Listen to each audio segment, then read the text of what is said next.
Welcome back to another session of the Roundtable, ladies and gentlemen. We do have Keeyen in the sound room waiting to come live. He just got off of work. He just had to sit down and buckle up with us. It's been a long time coming to sit down with his brother. He's been busy. If James was still living, I would say he's more busy than James Brown when it comes to the music industry. Ladies and gentlemen, when we come back, we got yours truly from Charlotte all the way down to the ATL, Keeyen. You are now tuned into Urban Voice Media.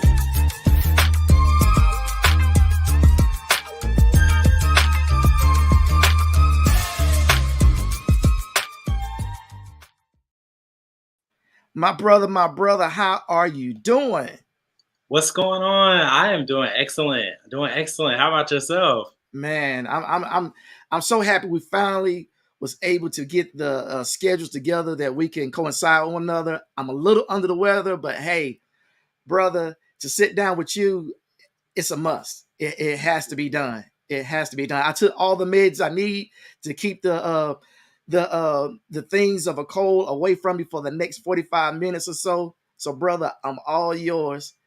First of all, let's say this right here. You left Charlotte, made the journey down to Atlanta. What made you want to move to Atlanta to pursue the music career, or did you go to Atlanta to pursue the music career? I remember being in just high school, and it was just like everything I was seeing on TV was Atlanta artists, Atlanta music, Atlanta culture. So I always had a desire, you know what I'm saying, to go there, but I didn't really know that while in school as well, in high school, I would end up getting a music scholarship to go to Morehouse College, which brought me to Atlanta. So I came down always with the mindset of, I want to build a music career, but I was also wanting to do well, graduate well, learn all I could as a music major at Morehouse College. Awesome. So you went to school there, and you said, "Hey, I found my home here." So it wasn't the music industry that got you there; it was more so as the college that got you there. Yes, absolutely. All right. So what are you doing now with you graduate from Morehouse? What are you doing now with your degree? I get a fun task of working with a lot of youth and young adults in the community. And in my own way, I get to teach boys, I get to teach performance coaching, piano. I really get to share all the skills that I've learned over the years and impart that to the next generation. And it's been super, super fun. Specifically, shout out to the company I work for, Atlanta Music Project. They really allow me to teach from my own experience, and so it's very fulfilling. It's just as much of a great purpose, I would say, as being an artist as well as being a teaching artist. So I love it, man. I'm reading some of the credits here, Kenya, and it says that you performed on various platforms, Grammy Weeks, MTV, and MasterCard stages, VH1, Save the Music, BET Music Matters, TV One Trumpet Awards, Delta, you, Delta Airlines. I'm not for sure what that's in reference to. Billboard Atlanta, TuneCore, Jam, Core, Coca-Cola, and Six Flags Independence Day festivals, and it goes on and on and on. Mm. You've really had a lot going on, man. Yeah, it's been fun. It's been a great blessing. It really has been. And also, I see where it says you was on one of the Red Hook soundtrack of Spike Lee's Red Hook. Yeah, the movie Red Hook Summer. I got to sing on the soundtrack. Now, were you with another group, or you just had a song yourself that you done? So it was a part of like our whole music department. Spike Lee, he's an alumnus of Morehouse. So we were all very active, the music department in that film. Oh, wow. So he came back home and said, "Hey, guys, I need some music. Help me out." Yeah, and he brought us up to New York, I guess, where he was doing everything for the film. We were in the studio with him, and that was a super cool experience. Wow. That's awesome, man. That is awesome. I guess, What you doing that, and you working with a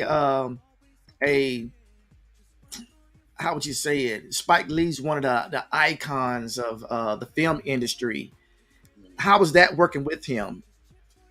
Oh, it was incredible, because I feel like from that moment, even the current moments, it's nothing like connecting with people you grew up watching them on TV, seeing their work, being inspired by their work, and so now getting the opportunity to participate and be a part.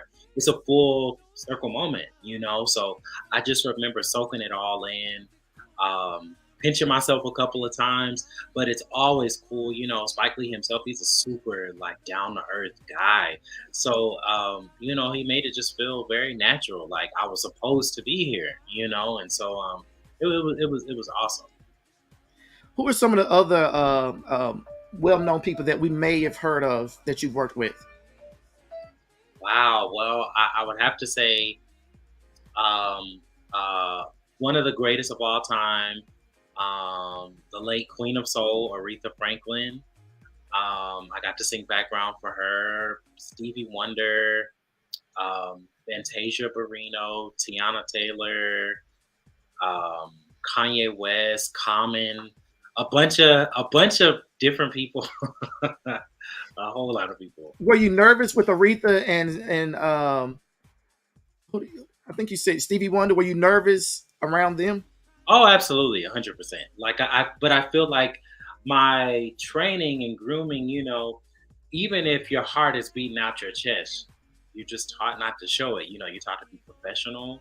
You're taught to come one time, know the music, because in those instances, I was singing behind them, but I was like screaming on the inside, like, "This is the Queen of Soul. This is the songs in the key of life, genius, Stevie Wonder." And so, but what I remember about just being professional and knowing my music, because that's why I was booked to do the gig, it led to just building beautiful dialogue and relationship. And in those settings, it was so special to me because I just soaked up everything that I was witnessing, right? While trying to sing, but I'm like, these are legends. So I'm just learning from them and watching from them because, my long term goals is to have, if I can have a fraction of the career that they've had, that's the dream. So, What you're speaking right now, Keeyen, is I admire what you're doing because back in the days when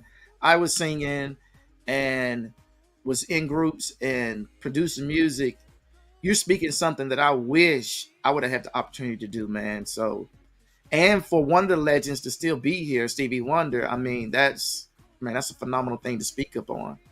yeah, no, incredible. Now, what age range are you in right now? You in your 20s, your 30s, Yeah, I'm in my late 20s. late 20s? Okay. All right. All right. Well, I'm going to go back. And what I'm going to do, I'm going to go back to Suitcase, June 10th, 2015. Tell me Wow. about Suitcase. Where did you write that song at? So that was a song from my mentor. He pretty much conceptualized all of it, and I was just like, I love this song. And so I came in, he'd added a few things, but my mentor Dennis Reed, who's a Charlotte legend, I grew up in his organization, Inspire the Fire, which is an arts organization.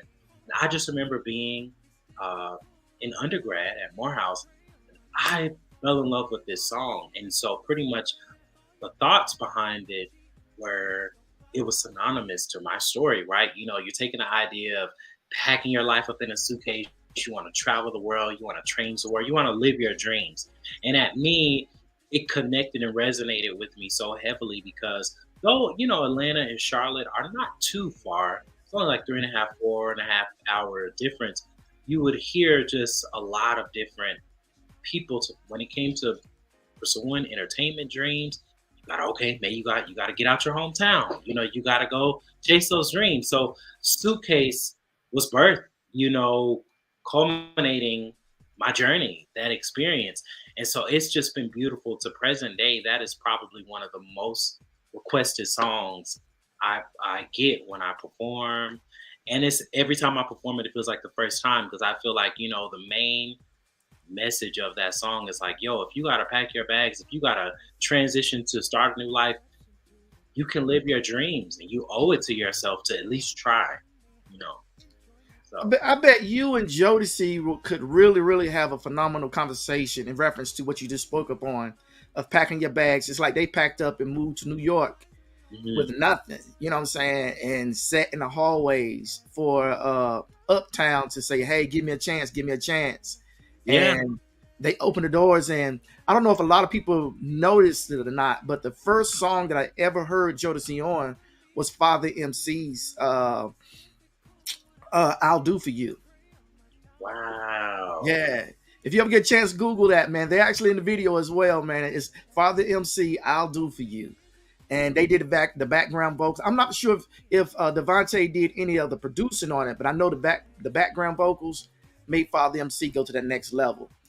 And Wow. then a couple years later, Josie came out. So you guys, y'all would really, really have a great conversation sitting down talking about what it was like to leave North Carolina to go and pursue that dream. I would love that. August 29, 2016, you dropped Dance Forever. Mm. What was going through your mindset at that point in time? I wanted, it was my first time experiencing or experimenting with like the EDM kind of dance music vibe. And I wanted to just have fun doing something upbeat. But even the concept of the song, when I write a lot of my songs, I always try to not force, but naturally create a message that everybody can relate to. And that song, Dance Forever, was a fun song, but the message was very, very, very real. You want to dance through what you're going through. You want to dance through the ups and downs. You just want to dance and keep going. Sometimes you got to dance when you cry. Sometimes you got to dance when you're hurting. But dancing symbolizes, triumphing through whatever it is that life throws your way because it's always going to be a greater side. And that is something that in all of my music, I always try to find a way to make a message that will really touch people's hearts and something that I've lived myself. Now, when you're on stage, do you have a great uh, um, a dance show while you're actually performing? Oh yeah, like now, so one of my biggest inspirations, believe it or not, is Bobby Brown, New Edition, New Jack Swing. That's one of my favorite eras ever. And so for me, it's always funny because people, when they meet me in person, they're like, "Oh wow, like you're super kind and just chill," but when you get on stage, you just like turn into somebody else. And for me, I guess I grew up always loving that kind of like, if you want to call it alter ego or superpower, where you just get on that stage and it's electric, right? And so I definitely have a great time dancing, getting people off their feet, pulling them in, because I feel like the legends, the artists, as you mentioned, like Jodeci and just countless other artists that I studied. And when they got on that stage, they had a good time. And who wants to buy tickets and come to a show and be bored? No, so I pull from everybody, man, honestly, but you're definitely gonna dance, you're gonna move, we're gonna have a good time. And Keegan, you said the key thing. You're the you're the MC. Mhm. You're the master of ceremony for that evening. So your crowd is dancing. Why not party with your crowd? You know what I'm Absolutely. saying? So if your crowd is dancing, and if they ain't dancing, you need to do something to get them to dance, Yeah, or get off stage and let somebody else get up there who can. right. Absolutely. So I feel you on that, brother. I really, really do. Moving forward to May 23rd, 2019, you did Over Nova. Mhm. Man, What was that that? that was fun because I remember we wanted to have some fun with the kind of the trap soul, which was kind of like a subgenre of R&B that was popular at that time. With the artist, I remember her. She was kind of like pushing that sound, Bryson Tiller. And me, I always just like having fun experimenting with genres. And so when we did that song, it had a little bit of edge to it. I remember Man, I think we started shooting the music video for that. It was like after midnight in Atlanta. Like we went to the MARTA station. We like shot to like almost 5 a.m. But I wanted it to have like a grungy, you know what I'm saying, type of R&B feel to it. And it was a fun record. But in that record, I'm dancing as well. We had choreographers come and do like a dance routine. It was a lot of fun. Sounds great, man. Sounds great. Sound like you're having a lot of good fun in doing what you're doing, not just so much as the music aspect, the video aspect as well. And what you're doing now is taking me back to the '90s when you mentioned Bobby Brown and their videos, man. Like you said, New Edition, it like they had mad fun. Oh And yeah. we all used to mimic every video New Edition did and Bobby Brown did. We used to mimic step for step as if we were actually in that video, man. So I feel you on that, man. Yeah, because I learn every day. Honestly, gotta find a way to have fun doing what you love, or else why do it? You know. So What do your students, how do they feel about when you drop a new release, or will they run across some of your music on YouTube? What do they come back and say to you in the classroom? well, it's very humbling and flattering. They're often very wild because they're like, "Why don't you tell us about this all the time?" Because me, I'm just not that guy to be like, "Oh, I'm Keeyen, what you do?" Like more majority of the times they find out by just looking at my social media, and they will get mad at me like, "You need to be telling us about this." But it's really cool because in a very real way for a lot of them, they're like, seeing you do it, and it makes the way that you teach us even more impactful because you're showing us that you gotta practice, you gotta go on set to do videos, you're performing. So it makes how they receive one-on-one sessions and group sessions very, very, very effective, I would say. And they always show me a lot of love. They often, sometimes if they're not old enough, they'll come with their parents to shows, which is really fun. Like if the venue was like an 18 and up, but it's super. Um, I think encouraging to me even as an artist because again, I know that music overall is my purpose, right? But I know that teaching this next generation is as equally important as me blazing my own trail because you never know who you're working with. And that's why for all the legends, people that I got to work with, all those gems that they've dropped in my life, I got to do the same, for the next generation. Moving on up to 2020, it was March 5th. You dropped this. It was "Girl, I'm on My Way." Yes. So Girl I'm on the Way is a record that really changed the game for me. Um, I remember just taking a simple text message from a young lady. She was a Spelmanite that I really, really, really was just rocking with heavy. And you know how you just have a disagreement and all that. So I forgot what she said, but I remember I was like, "Girl, I'm on the way. Like I'm coming. Like I'm about to just go." So I remember I took that concept and I went to the studio and I sat down at the keyboard and I just had these chords and I wanted it to have like a soulful undertone with like a R&B, trap kind of feel with the backgrounds. And we just had fun telling a story of, a guy when you know that you're kind of like messed up on a young lady you talking to, and you know that like you done wrong, like, "Man, girl, I'm on the way. I'm gonna make it up to you. Like we gonna be good." And so that's how the song was created. Well, I mean, Keeyan, right after that, you did one title because I mean that that's something that a lot of people don't really understand. Having a relationship and being in the music industry is tough because you bog down into writing songs, you bog down into rehearsal, you bog down into getting the right cuts in the studio. Then you bog down into trying to get the music out there, and you bog down into doing performances. Where do you have time for the lady? Where do you have time for your mate? And Yeah. then right after that, in August 23rd of 2020, you came out with "I Ain't Worried About You."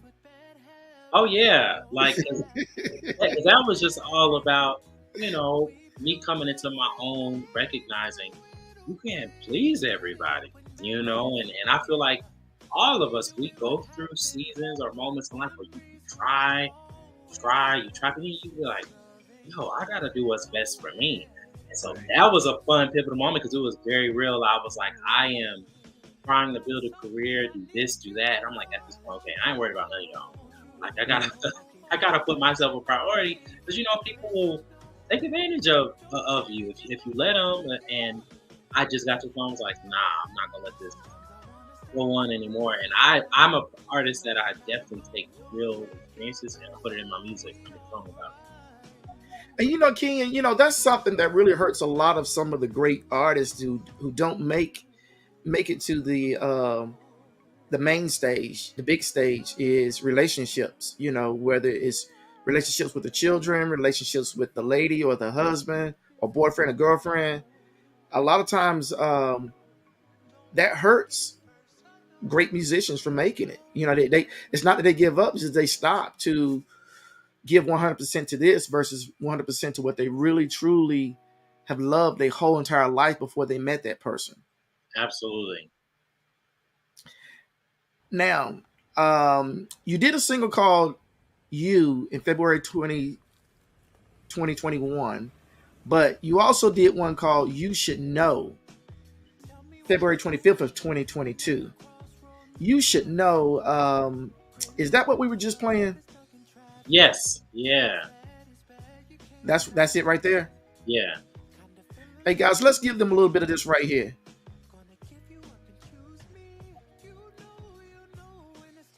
When you close your eyes, the love we have inside will make it last, baby. Hey, hey, I'm on my way back to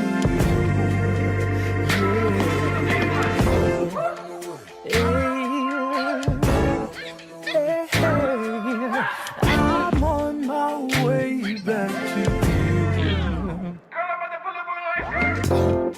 Girl, I'm on the way.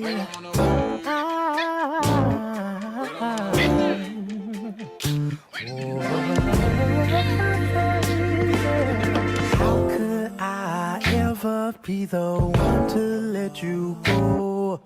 I love you from my heart and mind. I love you from my soul. Arguments, fussing, and petty. The good and the bad and the thick of it.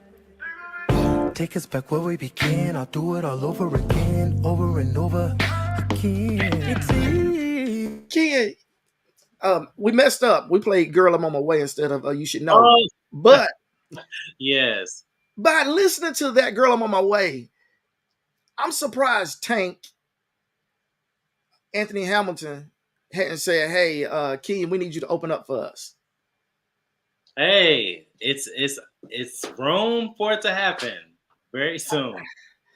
I'm surprised, man. I'm surprised. That's a 2020 joint, man. Yeah. Guys, Anthony Hamilton, what are you doing, bro? Frank, what are you doing? And I've met Tank and Anthony Hamilton in LA. Really nice guys. Really, really, really, big inspirations to me. So, I need to do some circling back to hit them up again. But they're really, really dope R&B legends. So, hey, the future it can always happen. Right, man. Right, man.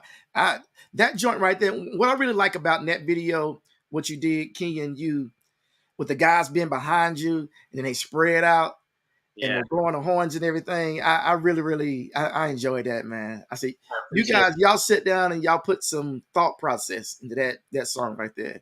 Thank you, man. Now, excuse me, ladies and gentlemen, that was 2022. Now you dropped "Bother Me," and is it "Neutral" in Paradise, or is that the single, or is that the Yeah, so EP? Neutral is the EP, and Paradise is a single on the EP. Okay, Yeah. and "Bother Me" is on that. No, Bother Me, that was the collab with DJ Drake. Okay, Drake is all over the place, man. He's doing so many great things with so many people, man.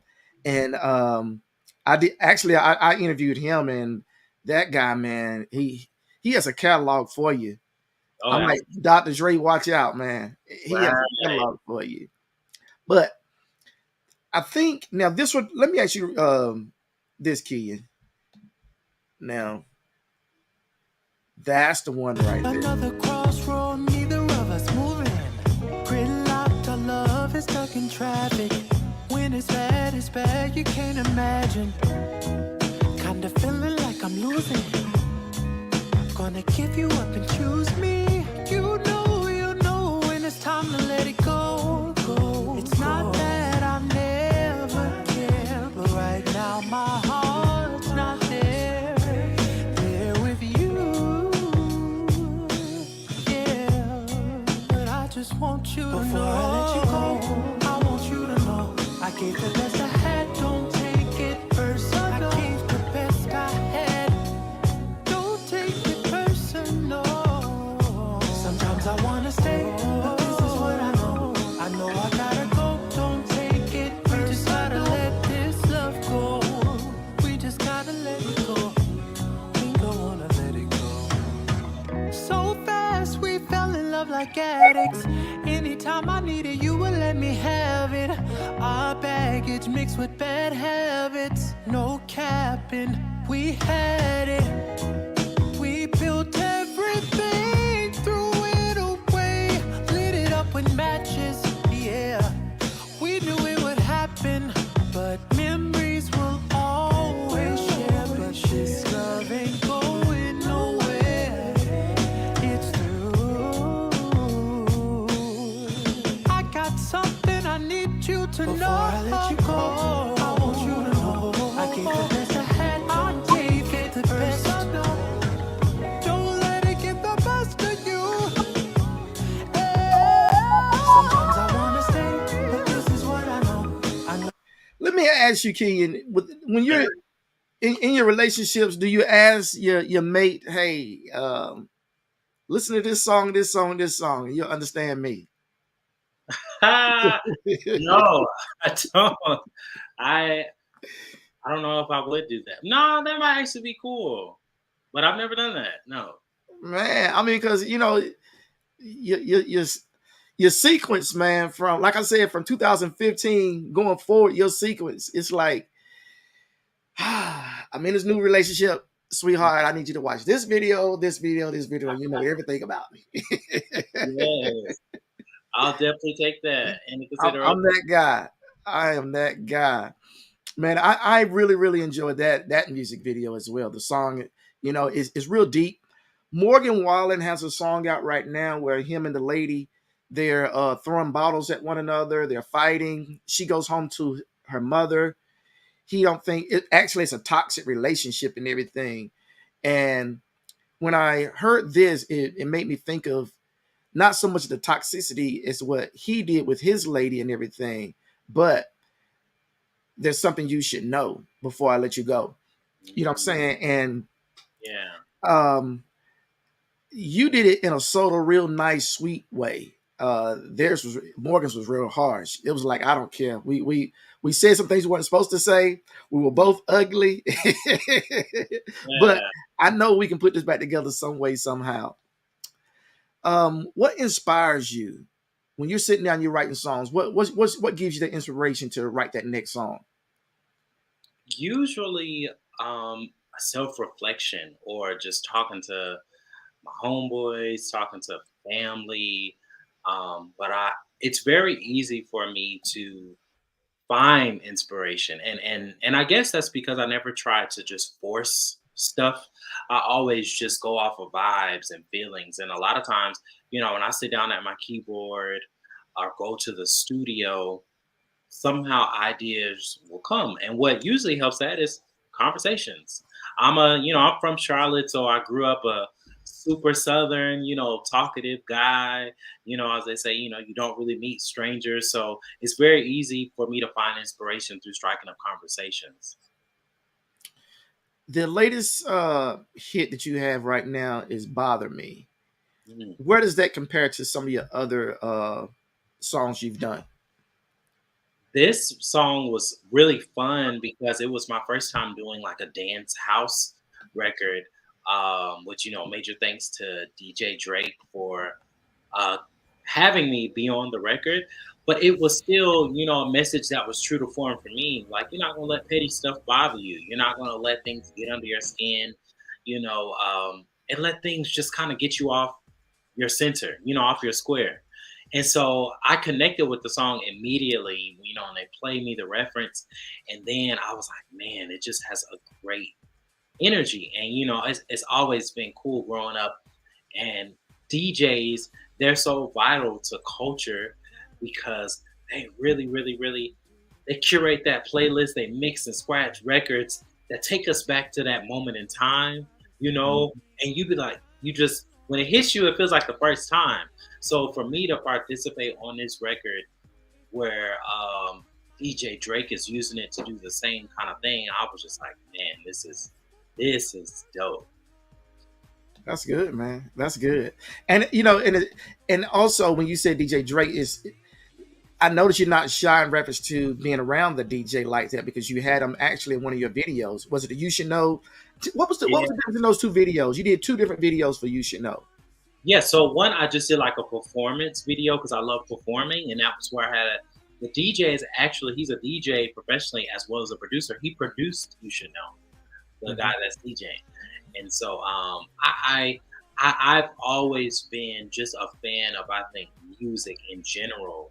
And, when you can't have a song without a songwriter. You got to have a producer. You got to have a singer or a lyricist. Mm-hmm. How do you get those records heard? DJs, people that radio, And so that's why every time, I think for me, when I approach music, I always just welcome all types of people that play vital roles in the music business because, none of us will be successful without the other. Right.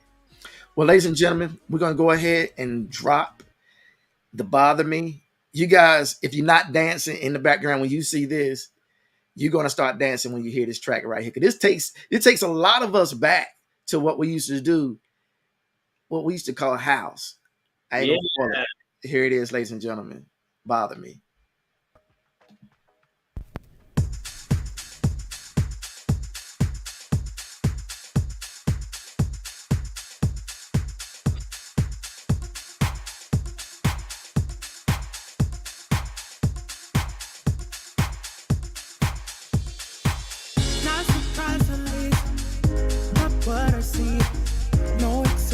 To the day. That's why I don't let it bother me.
You know, Keeyen, man, Yes, Drake did sir. his thing. He did his thing with that grand piano, man. He Hey, did his thing. Man, I love that grand piano sound he put in the background of that thing, man. yeah. I tell you this, Keeyen. No knock on any other city. But I'm gonna say it in this order: Detroit, Chicago, LA. That right there is a joint that they will pump from Monday to Sunday. I I'm love here to tell you now. it. Have you ever been up performed up there or been up there and partied? I haven't gone to a party, but I have performed in Chicago, LA. I haven't performed in Detroit yet. Man, the house joints up there is just off the chain, man. I'm like, whoa. Yes, man. Yes. I mean, and that's something they've been doing since the 80s and still hitting it hard, man. You know what I'm saying? So Yeah. when you and Drake did that, I'm like, wow, that's hot. Y'all bringing something back now for Yeah. everybody, because that's something you're not hearing in music no more, unless you up there in Chicago, Detroit, or like I say in LA. Right. Exactly.